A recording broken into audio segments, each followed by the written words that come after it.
नमस्कार मित्रांनो, स्वागत आहे तुमचं आताच्या ब्रेकिंग न्यूजमध्ये। मित्रांनो, राज्य सरकार समाजातील विविध घटकांसाठी वेगवेगळ्या योजना राबवत असतं। महिला आणि लहान बालकांसाठी सरकारकडनं खास अनेक योजना आणल्या जातात।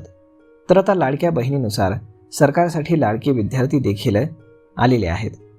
महाराष्ट्रातील या विद्यार्थ्यांसाठी राज्य सरकार एक महत्त्वाकांक्षी योजना राबवण्याच्या तयारीत आहे, ज्यामध्ये खास विद्यार्थ्यांना 2500 रुपये दरमहा मिळणार आहेत।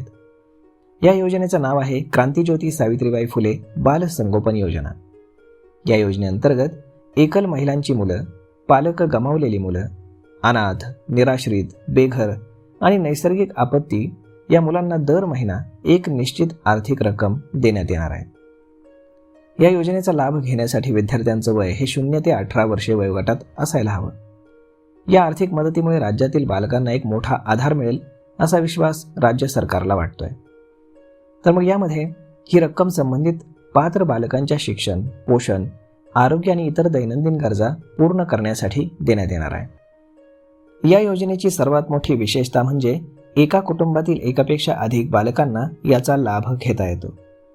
या योजनेतून बालकांना 18 वर्षांपर्यंत लाभ मिळतो। कोरोना काळामध्ये अनेक मुलांनी आपले पालक गमावलेत। अशामध्ये मुलांचं भवितव्य अंधारात असल्यामुळे पालकांचं छत्र हरपल्यानं अशा बालकांचं संगोपन करण्यासाठी राज्य शासनाची ही योजना आहे। या योजनेचा लाभ मिळवण्यासाठी आधार कार्ड, शाळेचं बोनाफाईड प्रमाणपत्र, उत्पन्नाचा दाखला, मृत्यू नोंदणी प्रमाणपत्र जर लागू असेल तर, आणि रहिवासी दाखला, बँक पासबुक आणि रेशन कार्ड आणि अंगणवाडी सेविकेसह काढलेले छायाचित्र अशी कागदपत्र लागतात।